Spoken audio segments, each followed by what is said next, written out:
Hello, everyone, and welcome to another episode of The Powerful Man Show. I am your host, Doug Holt, with my co-host, Tim, the Powerful Man Matthews. How you doing, brother? Doing very well. Yeah, you? Doing great. Hungry. You're at the end of a 3-day fast. Food in sight. Man, Amelia, 2 nights ago, Amelia had Domino's. Last night, she had pizza again. I'm sat there. It's interesting the ways that when you fast, at least for me, I really become aware of the ways I use food. I think you did. You were doing a fast a few weeks ago. You said the same thing. You go up from your office and you found yourself going to grab a snack, even though you just habit. It's insane. It's hilarious. Yeah, I'd walk up my stairs, and to get to the bathroom, I walk right by the pantry. And it's just so much habit to just open that pantry door, grab a snack, and it's just unconscious. And so when I was fasting, I would literally grab the handle on the pantry door and then go, oh, that's right, I'm fasting, I can't eat. And I had to have done it a half a dozen times, if not more, before I broke that habit, you got to laugh at it, right? Because you see how you use it. I am and was such an emotional eater, right? Just anxiety, stress, or boredom, whatever it is. Yeah. Release. It's like a release, isn't it? I was thinking it was Monday evening, so I started on Sunday evening. Monday evening, we had some meetings and things, and I went downstairs and I'm like, oh shit, what am I going to do? So obviously I would have cooked at that point.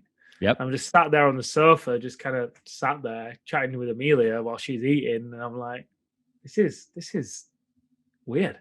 I've done a 2-day fast before, but it's amazing. Energy's been great. Like, it's been full days of work still. I've not cut anything down. The only thing I've not done is work out. I didn't work out on yesterday. Yesterday and today I would have usually worked out, and I didn't. But I feel good. Do you and Amelia usually eat separately? Just depends. I mean, most of the time we eat together. We don't eat the same food. But most of the time we eat together, and we'll often cook separately because we don't eat the same food. Yeah. Okay. Cool. Well, Tim, I got a point for us today, and this is this is a total change of subject, but it's something that we've talked about before in the podcast. I think it's worth revisiting, so to speak, and opening it up. And what I've noticed is, and this is common, right?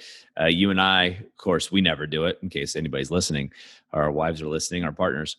But we complain about our partner, right? If so-and-so would do this, I know you and I would never do that. But if so-and-so would do that, my partner would be nicer. If my partner would appreciate me more, if my partner would, give me more blowjobs, right? I was talking to a guy the other day. We're doing the sexual mastery course, the 101 course for the guys in the Brotherhood. And a lot of these conversations came up, right? My wife doesn't put in enough effort into this relationship. My wife doesn't do this, Anyway, we've all experienced this. We get it. So then the question that I threw back to them was, hey, are you being the kind of partner you want your partner to be? In other words, are you first and foremost stepping to the line, being that ideal partner for your partner? Or are you expecting them to step to the line first, or are you just not doing it altogether? And 9 times out of 10, if not 10 times out of 10, when I ask that question to most people, I can see you contemplating. I already know what you're going to say. But 9 times out of 10, if not 10 times out of 10, most people, upon reflection, the answer is no, right? Am I being that kind of partner I want my partner to be? Am I stepping up? Am I showing appreciation a lot? Am I servicing their love language as regularly as I want them to service mine? Et cetera, et cetera, et cetera. So what I'm saying here is not, are you treating your partner the way you want to be treated per se? Because we all have different ways we want to be treated. I happen to know yours is appreciation, Tim, right? And then other people, Amelia's might be quality time or something else. But are we being that person, right? If you want to have more sex with your partner, are you being the partner who creates the romance in the relationship? Are you giving that slow boil, the flirty text messages, taking care of your body, relieving them, allowing her to be in her femininity? Or maybe you're looking for more appreciation, right? But are you showing appreciation for all that she's doing, all that she has done? Are you being grateful? And it's not just once or twice, right? It's a continuous practice. And I know when I ask myself this question regularly, often my answer is no. And then I think, okay, that's cool. Now, what do I get to do to flip the script? What do I get to do to be the kind of partner that I want to be? And this goes not only for you and I and for the guys out here listening that are married, but there's a lot of guys that are either separated, temporarily or permanently, and or going through a divorce. And what I would say to them is, if you answer this question and truly answer it, and the answer is no, and then what one guy said to me, Tim, was, well, I'm not going to put any effort in until my wife does. And that's the wrong answer, guys, because what's happening here is you want to be raising your stock, right? Because if it isn't your partner, I hope it is for you, but if it isn't your partner, that's the one for you. If you become the man, right, that attracts your ideal partner, whether it be your wife or someone else, if your wife leaves, you separate for whatever reason, you're going to be more readily available for that right person to step into your space. Yeah, good point. I mean, I'm kind of contemplating whether I am or not. And it's definitely not a hell yes, that's for sure. I don't think it's a hell no. I think if we were to live in black and white, pure yes or no, which I think is kind of a tough thing to do with this question in some respects. I think because in some ways I definitely am. In some ways I could improve for sure. But yeah, it's a great question to ponder, right? Because I wonder if it'd ever be a full hell yes, right? I don't know if you've ever been at that point where it's a full across the board. Do you know what? Every single thing, boom, I'm smashing it. Maybe it's possible. I don't know. Maybe I'm playing small. Maybe I'm. Well, I don't know. I mean, you could always ask Amelia, right? You can ask your partner this question if you have that kind of relationship where you have the space to be open and honest with each other. But I think this is a moving target, Tim, right? I think there's points on that you can check into where you're like, yes, I'm doing that now, but am I always doing it, right? And I think like any moving target, like, am I being the best, right? That target moves, and it's not necessarily hitting the target. That's the goal here. It's the journey to hit that target, right? It's the man that you become trying, or maybe you become going on that journey of being a better partner. So when I ask myself this question as an example, right? And I asked myself this question this morning because I thought, okay, I asked the guys this. I'm going to sit down and ask myself the question, just see what comes up. And I started listing areas where, no, I'm not going after it in certain areas, right? Even in my own personal life. I thought, interesting. And I started identifying those. And that gave me inspiration and motivation to make some shifts. As we're recording this, and this is going to be released right going into the fourth quarter of 2020, right? It's a good time to reflect and look at these things. Look at your relationships. If your marriage isn't working out, if your relationships aren't working out, whatever it is, you're separated, divorced, what have you, this is still a great time to reflect and say, hey, was I being the kind of partner that I want to attract? Right? If I want someone who's personal growth motivated, am I being personal growth motivated? If I want somebody who is going to give me unconditional love, right? I want that person, I want that woman who's just going to love me no matter what. If I get drunk or I get stupid, whatever it is, she's going to love me. Or are you loving her unconditionally? Right? And are you being the type of guy, if you're getting drunk all the time, are you being the kind of partner you want her to, to attract? Like, you want her to be drunk all the time? And if you do, that's cool, right? But you're going to go through different stages in life, right? Some guys in their 20s, right? You go to the clubs, you go to the bars, the pubs. That's great. When you get into your 40s, if you're still doing that, chances are you might not be attracting the kind of lifestyle and the person. You're certainly not doing that all the time if you're listening to a podcast like this, right? I think that question is a great question to help us look at ourselves from a different and unique angle. And this is leadership within a relationship, right? I think, we're on the enrollment team meeting with the enrollment team yesterday, I think. And we were talking about masculinity because one of the guys, he fills out his end of day report and he put on there one of the areas he wants to have training in is how to become more masculine or being more masculine with the woman in his life. And I said to him, well, what does that mean to you? You know, how will you know when you're there? And he's like, well, oof, great question. This kind of feeds into this, right? And you know, there's various different books out there which are great and talk about leadership, you know, the masculine role within a relationship, right? To be able to Yeah. hold that space and pass those tests and all that kind of stuff we've spoken about. But really, where leadership starts within a relationship is this: you taking responsibility to make sure that you are bringing your best self to the relationship. That in itself is leadership, right? Because you're taking a stand for the relationship, the purpose of the relationship, what it might be, whether that's something you guys have agreed upon or whether it's just something in your own head, whatever, right? And I think by default, if you're in that conversation, you're going to be answering this question.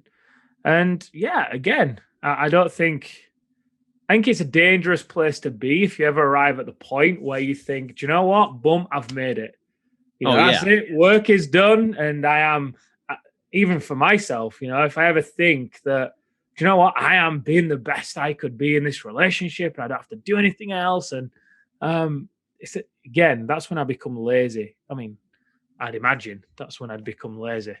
And I wouldn't be being the partner that I would want. Well, that's the thing, right? You're always striving, and most of the guys listening to this are. You know, it's kind of like fitness. You can get the body that you wanted, right? But then you get there and you're like, all right, now I want to change my body. Or fitness in the sense of I want to be able to run a marathon. Well, I know after I ran my marathon, I was like, okay, I want to reduce my run times, right? And whatever it may be, you set the goal. The goals change over time. You can have a maintenance period. I think you can in the relationship too. But it depends on what you're going to do. You have to go back and look at these milestones and ask these questions. You know, I'm 43. I'm very different than, you know, my wife and I met 10 years ago. I was a different man, right? I was a different man then. So if I don't check in to see what I want in a partnership, right? That's the first step. First of all, I think most men, most of us don't take time to sit down and write down what is it we really want in a partner, right? And then take time, go, great. Am I the type of man that's going to attract this person? In other words, am I being the type of partner that would attract my ideal partner? So common complaints that we hear from the guys, Tim, all the time is my wife doesn't appreciate me. She's bitchy. You know, she doesn't work on herself. She doesn't take care of her health, her body. You know, she spends too much money, et cetera, right? So maybe list your top 5 complaints about your partner and then look in your life. Where are you doing it? Right? You and I joke about this all the time, and all the guys do is when the guys start complaining that their wives are spending too much money, almost every guy then looks at what they're spending on and they're like, oh shit, I'm spending a lot more. You know, it's such a common thing. And that's what has to do with triggers, right? You get triggered when it's usually something that occurs within you. So I think this is a really good metric for men, for all of us to look at. Right. And the steps that I'll throw out there to do, you know, for the guys listening is 1, sit down and think and write down what kind of partner do you really want? Is it appreciation? Is it unconditional love? You know, use the whatever words you want to use and languaging that you want to use. And then look at yourself. Are you being that kind of partner? Right. And are you the type of man right now in this moment that's going to attract that ideal partner? So if you're saying, hey, I want a woman who has sex with me 7 days a week, fit body, et cetera, and then you're sitting at home eating ding dongs and drinking beer all day, and you got to lose 60 pounds, there's a problem there, right? You're out of integrity and out of alignment with what you're trying to attract, right? Like attracts like. We all know that. I mean, you could say it's metaphysical, you could say it's spiritual, you can just say frick. You know, I was looking for a black car and all of a sudden I see black cars everywhere, right? It's just the way the world works. And so it's a great, you know, question to be in the inquiry of and really see where you're at. And then once you've done this, and pause and make sure you do this, guys. Now, what step can you take right now to move you closer to that goal? Yeah, great point. I think I add one more to it as well. What are all the complaints you've got about your partner, right? And I know we were kind of writing that, but yeah, I think to re-emphasize, write down a list of all those complaints, because at the end of the day, you get what you tolerate. And typically, if you've got all these complaints, like we've said, spending money or whatever, chances are you're going to be doing some of them, or maybe even all of them as well. And it's amazing what happens when you start making those changes on yourself, what happens around. And I think, again, coming back to an earlier point, I don't think we'll ever answer this question, right? It's kind of like, what does it mean to be a man, right? It's kind of one of those philosophical, great questions to ponder. And I think you hit the nail on the head when the key isn't answering the question. The key is being in the conversation of the question. And if you're in this conversation routinely enough, be it once a week, part of your weekly review, or even, you sit down with your partner once a week and ask, it might be tough at first to get the feedback. But if you make it about you and you ask, one of the questions we get the men to ask their wives through the course of the activation method is, what's it like to be in a relationship with me?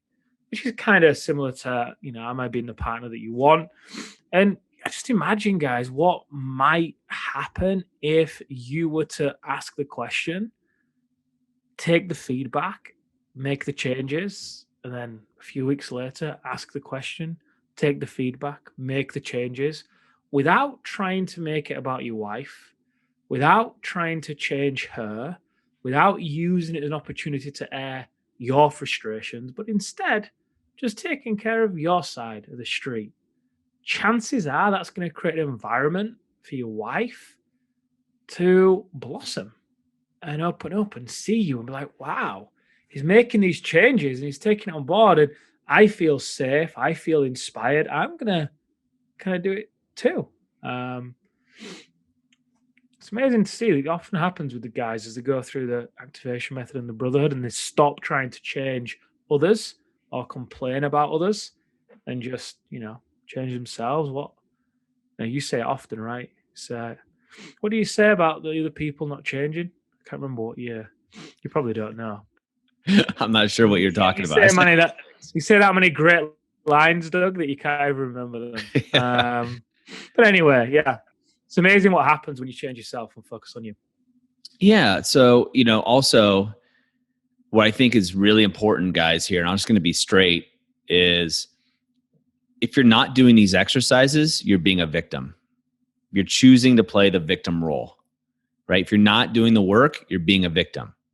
If you're complaining about your wife, but not willing to look at your own side of the street, so to speak, you're being a victim. Just accept it, right? Right here, right now, get mad at me or whatever, but accept it. Now, if you're doing the work, awesome. Nothing but props and respect to you. But if you're not, and you're just listening to this, and you're not actually doing the exercises, you're not actually being active and participating, you are playing the victim role, making excuses. And my guess is that's not the type of partner you want to attract. Great point. All right, guys, I'm going to end on that note here. As always, go over to thepowerfulman.com/bonus and pick up a free training. And if you have anything else for questions, I'd love to hear your responses over in our Facebook group. Guys, we'll see you next time on The Powerful Man Show.